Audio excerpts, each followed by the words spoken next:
Mari kita tundukkan kepala kita dan kita berdoa. Bapa, terima kasih untuk kebenaran yang akan kami dengar pada hari ini. Kami percaya Tuhan Yesus, Engkau melawat setiap jemaat-jemaat-Mu. Engkau melawat kami. Biarlah Tuhan, tanah hati kami adalah tanah yang gembur, yang siap diisi oleh kebenaran firman-Mu. Berbicaralah bagi kami pada hari ini, karena kami tahu bahwa firman-Mu menguatkan iman kami, membuat kami semakin hari semakin luar biasa. Terima kasih Bapa, terima kasih Tuhan. Dan biarlah hari ini Engkau mendengarkan suara-Mu bagi kami lewat hamba-Mu ini. Biarlah Tuhan, aku menyampaikan isi hati-Mu kepada umat-Mu. Dan hari ini Tuhan Yesus, Engkau lawat kami, Engkau dengar doa kami. Dan biarlah hari ini Tuhan, kami mau duduk diam mendengarkan kebenaran firman-Mu. Hanya di dalam nama Tuhan Yesus Kristus, yang siap dengan firman Tuhan, katakan bersama-sama dengan saya, amin. Apa kabar Bapak Ibu Saudara? Masih semangat di dalam Tuhan? Baik. Mari kita sama-sama belajar kebenaran firman Tuhan yang terambil dari 1 Raja-Raja pasal 18 ayatnya yang ke-41 sampai dengan ayatnya yang ke-46. 1 Raja-Raja pasalnya yang ke-18. Saudara bisa buka bersama-sama 1 Raja-Raja pasalnya yang ke-18 ayatnya yang ke-41.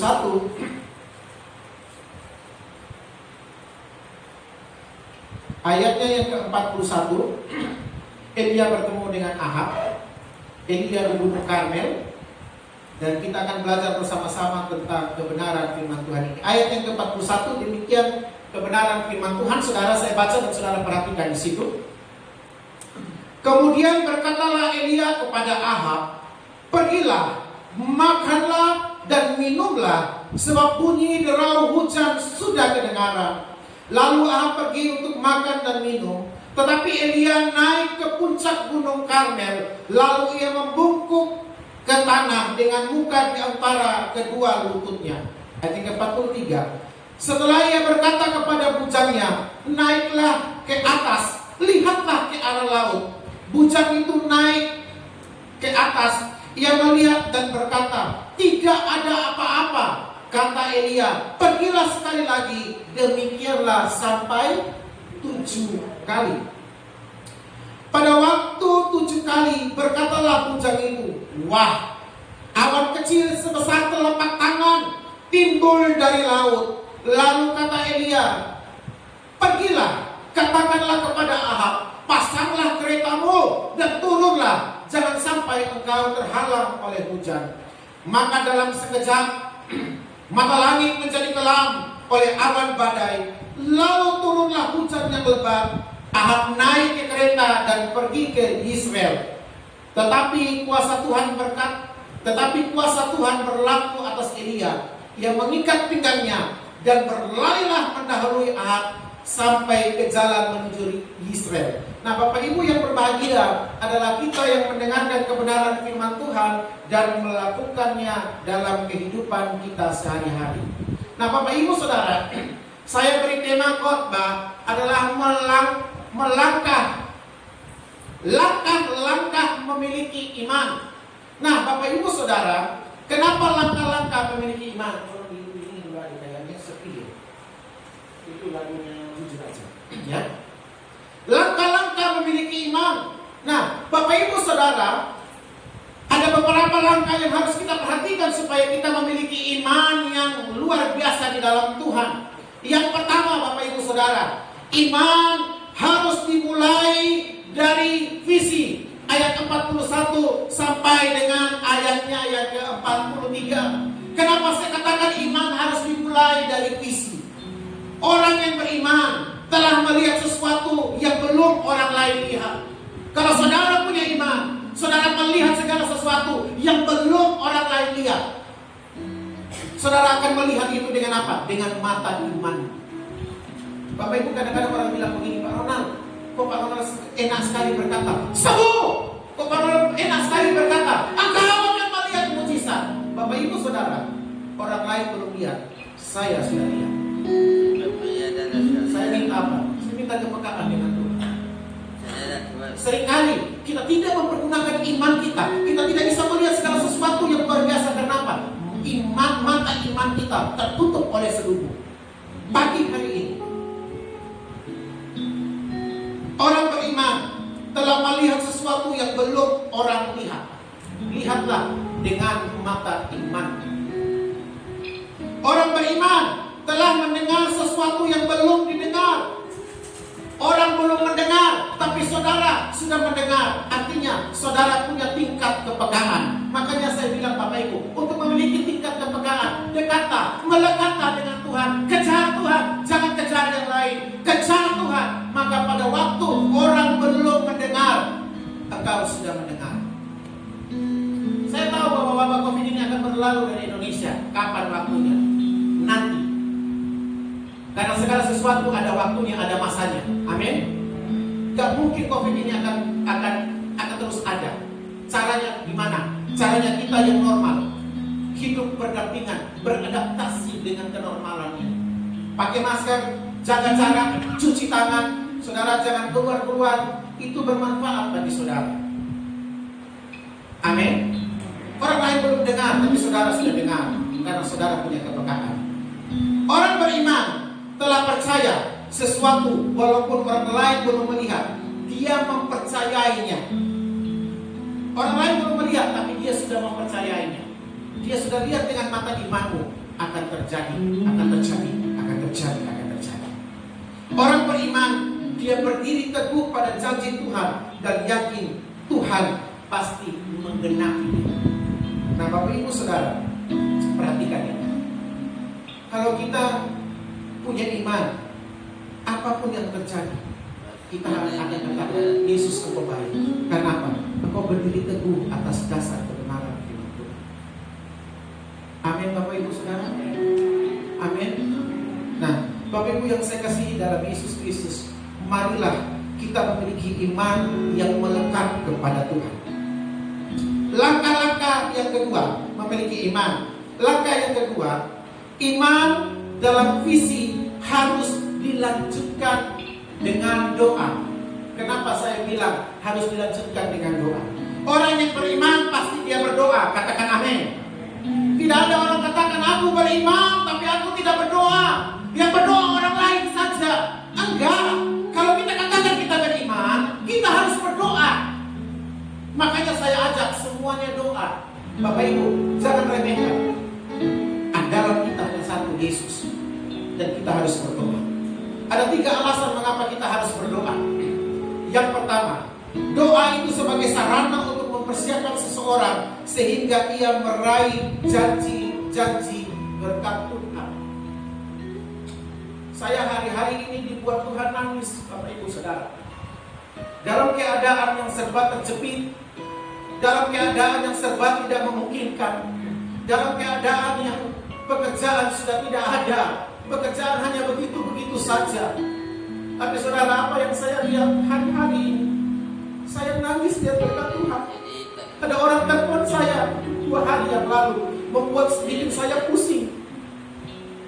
Dia bilang gini, Pak Ronald, waktu saya lihat di gereja kok tidak punya AC, saya tiba-tiba digerakkan Tuhan untuk memberikan engkau 2 unit AC. Saya nangis Tuhan.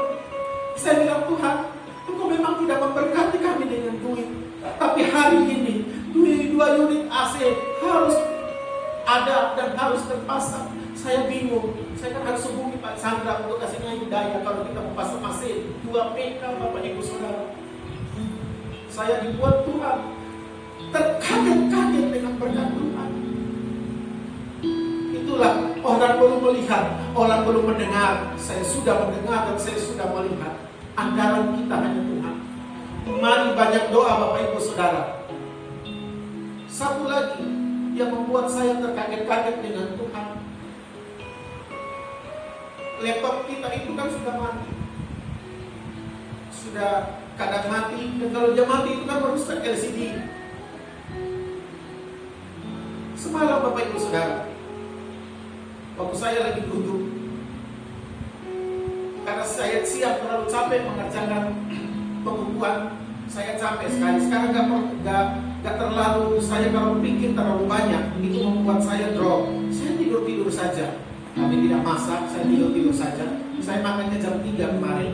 Karena saya pulang ke gym, saya bilang kalau beli dulu bagi pasar gede, Papa mau makan. Lalu saya makan, Bapak Ibu Saudara. Saya makan, tiba-tiba Tuhan bilang dengan saya begini waktu saya dalam keadaan berbaring. Anakku, aku mau memberkati engkau. Bapak Ibu, saya langsung meresponi suara Tuhan. Saya mendengar suara Tuhan dan saya responi. Sore-sore menjelang sore, saya telepon Heri S. Saya tanya, Pak Heri, laptop yang murah harganya berapa? Laptop yang muda harganya sekian juta Pak Ona. Saya bilang gini, oke, kamu lagi di mana? Di luar. Kita beli laptop malam hari ini bisa nggak? Sore hari ini masih bisa nggak? Saudara, kami beli yang terbaik. Memang tidak diberkati dengan duit, tapi semakin saudara melekat dengan Tuhan, semakin saudara percaya, semakin saudara kejar Tuhan, Dia baik. Sampai saudara dan saya bisa beli dalam waktu singkat, tidak mungkin. Tapi 1 minggu ini saya lihat mujizat Tuhan yang besar. Kita punya 2 unit AC 2 PK dan kita punya laptop yang baru. Yes, Bapak Ibu, tidak hutang. Makanya saya bilang iman saudara harus saudara pakai. Jangan mau dipermainkan oleh iblis dan terima kenyataan. Oh, kami hanya begini saja, kami hanya biasa-biasa saja. Enggak, kita harus menjadi orang yang luar biasa di dalam Tuhan. Belajarlah Bapak Ibu Saudara, supaya saudara bisa berdoa. Itu sarana untuk mempersiapkan seorang untuk meraih dan menerima janji-janji berkat Tuhan. Dan saya tahu saya akan menerima dari satu janji, satu berkat Tuhan kepada berkat Tuhan yang lain. Itu yang pertama. Yang kedua, ada 3 alasan mengapa kita harus berdoa. Yang kedua, berdoa sebagai alat untuk menghancurkan segala penghalang berkat. Kalau hari ini ada penghalang berkat dalam kehidupan rumah tanggamu, kalau hari ini ada penghalang berkat dalam usaha pekerjaanmu, doa minta Tuhan. Katakan, Tuhan, aku mau melihat mujizat, aku mau melihat berkat-Mu hari ini. Kesembuhan kecil bagi Tuhan. Saudara, ada orang yang telepon kepada saya. Dia telepon dari luar kota karena dia lihat saya kemarin foto, saya suruh anak saya foto di depan gereja. Saya foto. Kemudian dia lihat postur saya dengan pakaian yang putih dan celana coklat. Dia bilang begini, kok kamu kelihatannya kecil sekali ya Pak? Coba periksa darahmu. Mungkin kamu ada apa, ada apa. Tolong. Itu sempat loh saudara mempengaruhi pikiran saya. Saya pulang dari tempat ini kayak iman saya itu kayak mempercayai omongan-omongan orang Bapak Ibu Saudara. Tetapi saya dikuatkan lagi. Tuhan, saya tidak mau ada penghalang dalam pekerjaan pelayanan saya. Kalau Tuhan memanggil saya sekarang, saya siap. Kalau Tuhan memanggil saya besok, saya siap. Tapi boleh saya minta, kalau saya dipanggil Tuhan tidak dalam keadaan sakit, dalam keadaan saya lagi melayani Tuhan, atau dalam keadaan saya lagi semangat gairah di dalam Tuhan, panggil kapan saja Tuhan mau, saya siap. Nah Bapak Ibu Saudara, kalau hari-hari ini ada penghalang berkat dalam rumah tanggamu, mulailah untuk berdoa kepada Tuhan. Minta supaya penghalang berkat itu tidak ada dalam rumah tanggamu dengan cara engkau harus memiliki iman yang kuat. Amin. Kalau pendeta ajar saudara doa, itu ada manfaatnya. Jangan saudara lebih tertarik dengan dunia, saudara tidak datang doa, dan saudara duduk hanya bermalas-malasan di rumah, atau saudara punya kepentingan yang lain. Marilah kita dahulukan Tuhan, maka Tuhan akan mendahulukan kita. Yang ketiga, doa akan membuat orang jadi sabar dalam menunggu waktunya Tuhan. Pada waktu saudara berdoa, itu akan membuat saudara sabar dalam menanti waktunya Tuhan. Kapan waktu Tuhan? Saya percaya tidak selamanya Tuhan kasih kita di tempat ini. Tidak selamanya Tuhan mau kita hanya menikmati berkat ini. Mungkin akan lebih. Saya percaya Tuhan akan berbicara dengan pacarnya, dan pacarnya bilang, Pak Ronald, di depan adalah tempatmu, bukan di belakang. Karena saya percaya bahwa anak Tuhan menjadi kepala, bukan ekor. Bisa saja Tuhan bicara hari ini. Nyatanya Bapak Ibu, dalam keadaan terjepit, ini masuk resesi loh saudara. Cari duit susah loh saudara. Tapi kita masih bisa melihat mujizat Tuhan. Gak mahal loh itu, gak murah loh itu AC. 1 unit AC 2 PK itu 4 juta sekian, 4 juta 600. Saya terkaget-kaget dengan melihat berkat Tuhan. Saya padahal baru mempraktikkan cara-cara kerjanya Tuhan. Bagaimana di saat saya doa, di saat saya berkumpul dengan Tuhan, di saat saya memberi dengan tidak pamrih, memberi dengan tidak ada perhitungan, maka Tuhan akan memberikan yang terbaik. Secara keuangan duit ente Bapak Ibu Saudara baru bulan ini, padahal mau ulang tahun saya tanggal 13 nanti. Nggak ada saya pegang duit cash Bapak Ibu. Saya belajar untuk, kalau Tuhan suruh memberi, saya mulai belajar untuk memberi. Saya mulai belajar untuk memberi, tidak hemat-hemat. Mulai utang-utang saya bayar. Ada utang di mana saya mulai bayar. Saya mulai melakukan yang namanya praktek dengan Tuhan. Gimana kalau saya bergantung sepenuhnya dengan Tuhan? Ternyata Bapak Ibu, saya mengalami sakit. Amin. Bapak Ibu Saudara mau mengalami? Banyak berdoa, tolong bilang di sebelah, berdoalah dengan kesungguhan hati, maka akan melihat mujizat. Langkah yang ketiga Bapak Ibu Saudara. Langkah yang ketiga, iman yang sejati akan melalui ujian. Saudara tadi perhatikan ayat 43. Iman yang sejati akan melalui ujian. Bapak Ibu, ujian apa? Mungkin hari-hari ini ujianmu berbeda dengan ujian saya sebagai seorang pemimpin. Tapi pada waktu kita setia, kita lulus dalam ujian, kita akan melangkah bersama dengan Tuhan dari satu kemenangan kepada kemenangan yang lain. Saudara perhatikan ayat 43. Setelah itu ia berkata kepada bujangnya, Elia berkata kepada bujangnya, naiklah ke atas, lihatlah ke arah laut. Bujang itu taat Bapak Ibu Saudara. Tetapi bujang itu dia naik ke atas, dia melihat dan dia berkata, tidak ada apa-apa. Tetapi Elia berkata, pergilah sekali lagi. Demikian sampai 7 kali. Coba kalau saya perintahkan Bapak Ibu doa sampai 7 kali, pasti sudah ngomel-ngomel. Pak Ronald ini loh, kerjanya doa melulu. Hari Kamis, kenapa sih? Kan belum boleh berkumpul. Tapi saya pakai untuk berdoa. Saya ajak semua tim pelayanan. Diaken harus wajib ikut doa. Itu tujuan supaya saudara dan saya mengalami berkat Tuhan. 7 kali Bapak Ibu Saudara. Tapi Alkitab mencatat bujang ini tidak bersungguh-sungguh. Bujang ini tidak protes kepada Tuhannya. Dia tidak mau protes kepada Elia. Tapi dia lakukan. Belum melihat apa-apa. Tapi pergilah. Akhirnya dia melihat. Nah, artinya Bapak Ibu Saudara, iman yang sejati pasti akan melalui ujian. Jalani ujianmu dengan baik. Yang keempat, iman yang sejati pasti akan menghasilkan sesuatu. Menghasilkan apa? Akan menghasilkan kasih, akan menghasilkan mujizat Tuhan. Akan menghasilkan kasih ketika Elia melihat hujan akan segera turun untuk yang pertama. Dia berpikir Raja Ahab harus diberitahu supaya tidak terkena hujan. Elia ini baik. Saudara, dalam Alkitab mencatat dia lari lebih duluan. Lari dengan kuasa Allah mengalahkan kereta loh. Artinya di dalam Tuhan segala sesuatu yang tidak mungkin menjadi mungkin. Amin. Maka dari itu, setialah, milikilah kasih. Yang berikut, mujizat. Pada waktu kita bertemu dengan mujizat, maka hujan lebat turun. Alkitab mencatat pada ayat 45, hujan turun. Saudara setia punya iman, saudara punya kasih, maka hujan berkat akan turun dalam hidup saudara. Makanya saya bilang, mari Bapak Ibu, saya tidak pernah melarang saudara untuk kita bisa meje, kita bisa apa. Tetapi hari-hari ini hari-hari yang sulit, hari-hari yang sukar. Mari kita banyak bangun mesta dengan Tuhan, bangun mesta dengan Tuhan, bangun mesta dengan Tuhan. Yang terakhir, langkah-langkah memiliki iman yang terakhir. Iman yang sejati tidak selalu dihargai oleh orang lain. Bandingkan ayat 19 dari 1 Raja-Raja pasalnya yang ke-19 ayat 1 dan ayatnya yang kedua.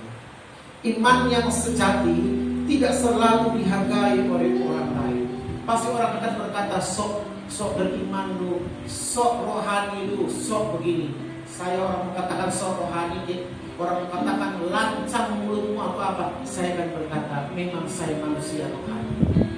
Karena saya tahu pada waktu saya melakukan mungkin tidak dihargai oleh jemaat, oleh Bapak Ibu sendiri, tapi saya mau melakukan yang terbaik untuk Tuhan. berkat kita beda-beda. Kalau kita mau melakukan sama dengan iman seorang pemimpin, pasti kita akan diberkati dengan berkat yang sama. Tapi kalau kita hanya Allah Pak Ronald, hidupku hanya begini-begini saja, seperti tadi kata waktu di pagi-pagi pada ibadah yang pertama.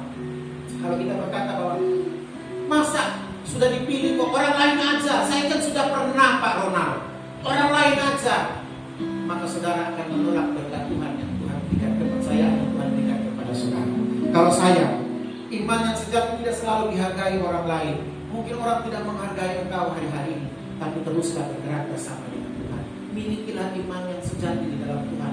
Semakin melekat, kalau engkau punya iman yang kuat di dalam Tuhan, maka keadaan apapun, keadaan terjepit, keadaan yang tidak mengenakan, Tuhan akan membalik telapak tangannya dan akan saudara lihat mujizat-mujizat Tuhan masih ada sampai hari ini. Imanlah, beriman, milikilah iman yang percaya, yang teguh kepada Tuhan. Pada waktu engkau memiliki iman yang teguh kepada Tuhan, engkau akan melihat kemuliaan Tuhan yang luar biasa. Mari tundukkan kepala. Bapa, terima kasih untuk kebenaran firman Tuhan hari ini. Kami telah belajar langkah-langkah memiliki iman yang luar biasa.